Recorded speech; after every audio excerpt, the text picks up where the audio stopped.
You've been told manifestation is about vision boards, affirmations, and thinking positive. But if that really worked, wouldn't your life look completely different by now? The truth is, most manifestation advice leaves out the one universal formula that makes creation possible, a formula hidden in ancient wisdom, mathematics, and even quantum physics. We're taught that reality is built on twos, light and dark, good and bad, positive and negative. But creation never begins with two. It requires three. Without the third force, manifestation stays stuck as tension, not transformation. This is the secret mystics and scientists call the law of three. Once you understand it, you stop hoping for change and start creating it with precision. In this video, we'll explore how this law works and why it's the missing link between wanting something and actually bringing it into reality. Let's dive in. In almost every spiritual tradition, opposites are celebrated as the key to understanding reality. We hear about yin and yang in Taoism, masculine and feminine in sacred texts, positive and negative in energy practices. These pairs give us a framework for making sense of life. They show us that existence has rhythm, polarity, and contrast. But while duality is powerful, it is not enough to explain how creation actually takes place. Think of duality like two magnets with opposite poles facing one another.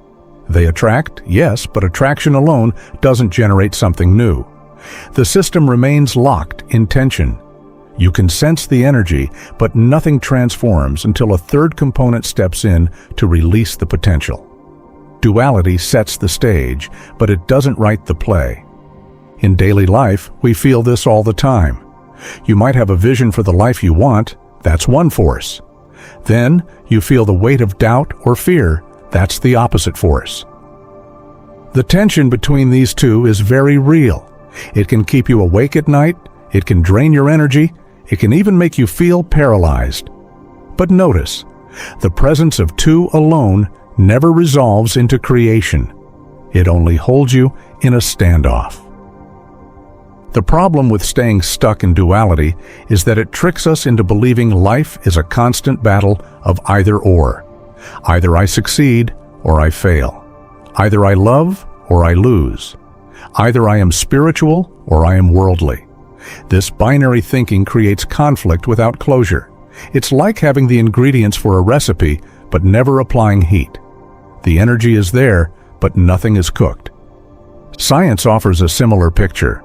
Positive and negative charges by themselves don't create electricity. They generate tension, but until a conductor, the third element, is introduced, the current cannot flow. That third element turns potential energy into movement, into light, into something we can use. The same principle applies in our inner world. Why is two not enough? Because twos divide, but they don't unify. They highlight contrast, but they don't create transformation. When we only live in the world of twos, we're always oscillating between extremes. One day we're motivated, the next we're discouraged. One moment we feel abundant, the next we feel lacking. It's exhausting because the cycle never closes. Creation, however, requires resolution. It needs that missing piece that doesn't cancel one side or the other, but instead brings them into a new reality. This is why mystics and philosophers across cultures hinted that the number 3 carries a secret key. The third element is not about compromise or balance. It's about transcendence, the moment when opposites stop fighting and instead fuse into something entirely new. So while duality helps us notice contrast and feel energy, it is incomplete. It shows us the polarity of life, but not the process of creation. Manifestation doesn't happen in the tug-of-war of opposites. It happens when the third force steps in, the force that turns conflict into creativity and tension into transformation. This is why understanding the law of 3 is so vital. It reveals that life is not a game of two sides pulling forever. It's a triadic dance where the third force is always waiting to be recognized. Once we see this, we stop wasting energy in the stalemate of opposites and begin working with the current of creation itself. We've just explained how duality locks us in tension without true creation. To move beyond that stalemate, we need a third element. This idea was central to the teachings of the philosopher and mystic George Gurdjieff, who called it the Law of Three. His insight was simple yet revolutionary. Every process of creation requires three forces, not two. According to Gurdjieff, these three forces are the active force, the passive force, and the neutralizing force. Each has a role, and together they explain how transformation actually happens. The active force is the energy that initiates movement. It is the push, the spark, the drive to make something happen. Imagine striking a match. That friction is the active force. The passive force is the element that receives. It's not weak, but it takes the role of holding, containing, or providing the space for something to act upon. In the match example, the wood of the matchstick is the passive force. The neutralizing force is the one that completes the equation. It is what allows the clash between active and passive to resolve into something new. When you strike the match, the flame itself, heat and light, is the neutralizing force. It doesn't simply sit between the other two, it transforms them into a new reality. This is why the neutralizing force is not balance, as many might assume. Balance suggests a midpoint, a compromise. Neutralization, in Gurdjieff's view, is transformation. It takes the friction of opposites and turns it into a third outcome that wasn't there before. Let's bring this down to human experience. Think about desire and resistance. Your desire to achieve something is the active force. Your resistance, fear, or inertia is the passive force. Left on their own, they create tension. But when a neutralizing force enters, maybe clarity, insight, or a single bold step forward, the tension is transformed into breakthrough. That's the law of three in action. Another example is in the natural world. Fire requires fuel, oxygen, and a spark. Remove any one of these, and nothing happens. With all three present, transformation bursts forth in the form of flame. The magic is not in two parts working against each other, but in the third that resolves them. This principle can be seen in relationships too. Two people may be drawn together by attraction and yet pulled apart by differences. The active and passive forces keep them in tension. A neutralizing force, like mutual purpose or deep trust, can shift the entire dynamic and create lasting connection. What makes Gurdjieff's teaching powerful is that it gives us a framework to understand creation in both the external world and our inner life. It shows us that transformation isn't random. It always follows this triadic pattern. Recognizing the three forces helps us stop fighting with opposites and instead look for the missing element that brings resolution. This is why Gurdjieff called the law of three a universal law. It is not limited to spiritual growth or human psychology. It is present in chemistry, in physics, in art, in music, and in every process of manifestation. Once we begin to see it, the world around us changes. Life stops looking like a battlefield of opposites and begins to look like a creative dance of three. Understanding this opens the door to seeing the same code echoed in science and mathematics, where threes appear as the foundation of stability and creation. When Gurdjieff described the law of three, he framed it as a universal law that operates everywhere. To see that truth, we don't need to look only at philosophy or mysticism. We can turn to science and mathematics, where the number three shows up as a kind of hidden code in the structure of reality itself. Let's start at the most basic level of matter. Every atom, the building block of the universe, is formed through a triad: proton, neutron, and electron. Without this threefold structure, atoms wouldn't exist, and matter as we know it would collapse. The atom is stable not because of two forces pulling against each other, but because of three components interacting in harmony. This isn't just abstract science. It shows us that creation, even at the smallest level, follows the pattern of three. Time itself follows this same rhythm. We experience reality as past, present, and future. Take one away, and our entire sense of existence falls apart. Without the past, we lose memory. Without the future, we lose hope. Without the present, we lose awareness.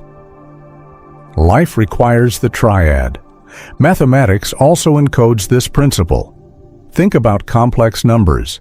They are structured around three components: the real, the imaginary, and the 0 point that holds them together. This threefold system allows for calculations that unlock entire fields of engineering and quantum theory. Patterns of three show up in nature's design as well. The Fibonacci sequence, often called the fingerprint of nature, unfolds by adding the previous two terms to generate the next. This recursive pattern requires 3 points in order to evolve. That's why we see Fibonacci spirals in shells, flowers, galaxies, and even DNA. The sequence of creation itself arises through threes. Physics tells the same story in a more subtle way. In quantum mechanics, particles can behave like waves or like solid objects depending on conditions. This duality alone doesn't explain creation.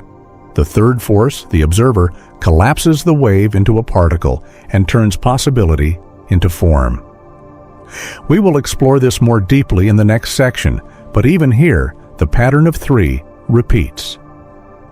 What all of this shows us is that the law of three isn't just mystical metaphor. It is written into the language of science, math, and nature. Whether we look at atoms, time, numbers, or patterns, creation consistently requires three. This understanding prepares us to look at the role of consciousness itself in this triadic process, where the observer becomes the crucial third force that turns possibility into reality. In quantum mechanics, particles behave in strange and mysterious ways. They can exist as both waves and particles, holding multiple possibilities at once. This is often called the wave-particle duality. On its own, this duality is like a stage set with all the props ready, but no play being performed. The system has potential, but it lacks resolution. The crucial question is, what turns that potential into reality? The answer is the act of observation. When a conscious observer measures or observes a quantum system, the possibilities collapse into a single outcome. Before observation, an electron may exist in many possible positions at once. With observation, it shows up in one definite place. Observation itself becomes the third force that transforms duality into reality. This may sound abstract, but the implications are deeply practical. Your awareness is not passive. It is creative. Just as an observer in physics resolves probability into form, your awareness resolves the tension in your life into lived experience. Awareness is the neutralizing force that makes manifestation possible. Let's examine how this plays out in daily life. You may feel torn between wanting change and fearing it. Those are the active and passive forces at work. If you stay caught in them, you remain in tension. But when you bring conscious awareness to the situation, you can see both forces clearly without being consumed by either. This awareness itself shifts the energy. It allows a third option to emerge: clarity, direction, or a new perspective. Awareness is not the same as wishing. It is the act of fully recognizing what is present, both the desire and the resistance, and then choosing how to engage. Awareness turns conflicting energy into creative energy. It's the point where you stop fighting the push and pull of life and begin shaping it. This is why mystics often say that consciousness itself is the creative force of the universe. Without it, duality remains unresolved. With it, possibilities collapse into form, just as particles collapse into reality under observation. Recognizing this truth is empowering. It means you are never just a victim of circumstances. Your awareness is not small or insignificant. It is the very element that transforms potential into reality. Manifestation, then, is not about forcing outcomes through sheer willpower. It is about cultivating conscious awareness and allowing that awareness to become the third force in your own life.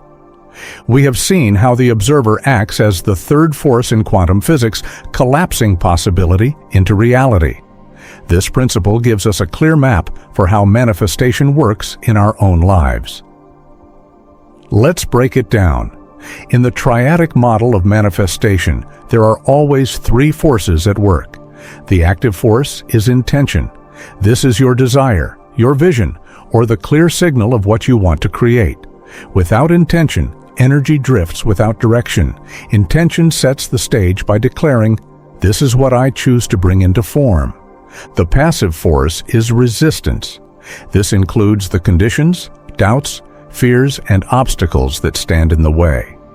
Many people think resistance is the enemy, but it isn't. Resistance provides the container for growth. It's the weight that strengthens the muscle. Without resistance, there would be no tension to resolve, and therefore, no transformation. The neutralizing force is conscious awareness combined with aligned action. This is the element that turns the push and pull of desire and resistance into creative movement. Awareness helps you see both forces clearly, while aligned action provides the spark that releases their potential. Together, they resolve the tension and generate transformation. Let's look at some examples. Imagine you are longing for a career change. Your desire to step into new work is the active force. Your fear of leaving security is the passive force. Left alone, these two forces create stress and paralysis. But when awareness enters, you become clear about why you want the change and what is truly holding you back, and you take a single bold step. The tension transforms into momentum. The third force breaks the stalemate. Another example is healing. Your body's condition, whether it's pain or illness, becomes the passive force. Your desire for health and vitality is the active force. The neutralizing force is your conscious presence and the practices you engage in, such as mindfulness, movement, or medical support. Healing happens not because the struggle disappears, but because the third force transforms the struggle into recovery. The key insight here is that manifestation requires us to embrace all three forces. Many people want to focus only on desire, visualizing their goals and repeating affirmations. Others get stuck in resistance, feeling consumed by doubt and fear. Both approaches fall short because they ignore the law. The truth is that without tension, there is nothing to resolve. Without resistance, there is no breakthrough. Manifestation is not about erasing the second force, but about recognizing it as part of the process. This triadic process is not just spiritual theory. It is the living formula behind every change we experience. Desire moves us forward, resistance tests and shapes us, and awareness with action resolves the conflict into something new. Once you see manifestation through this lens, you stop blaming yourself for resistance and start asking, what is the third force here? That simple shift changes everything. We've journeyed from duality to the law of three, seeing how it shows up in mysticism, science, and even our own awareness. The final step is learning how to live it. So here is a simple way to bring the law of three into your daily life. Start by identifying any current struggle or place of tension. It could be a relationship, a financial challenge, or an inner conflict. Step 1 is to name the opposing forces. What is the active force, the desire, the vision, the pull forward? What is the passive force, the resistance, the fear, or the condition holding it? Write them down or simply acknowledge them clearly. Step 2 is to ask, what is the third element that can transform this tension? Sometimes it is awareness itself, the ability to step back and see clearly. Sometimes it is a shift in perspective, a reframe that opens a new possibility. Other times it is a small but aligned action, one phone call, one honest conversation, one change in habit. The neutralizing force is rarely dramatic, but it always turns tension into creation. This practice is more than problem solving, it is initiation. Once you learn to see life in threes, everything changes. You no longer feel trapped in the endless battle of opposites. You begin to recognize the hidden third force that is always present, waiting to be engaged. Life stops feeling like conflict and begins to feel like creation. The mathematics of manifestation is not about adding more to your life. It is about recognizing the code that is already at work. Intention, resistance, and awareness with action are the triad of creation. When you align with them, reality bends toward your clarity. So ask yourself today, where is the third force in my life? Find it, engage it, and watch the stalemate of opposites transform into the flow of creation. Because in the end, the secret is simple. Reality is not built on twos. It comes alive through threes.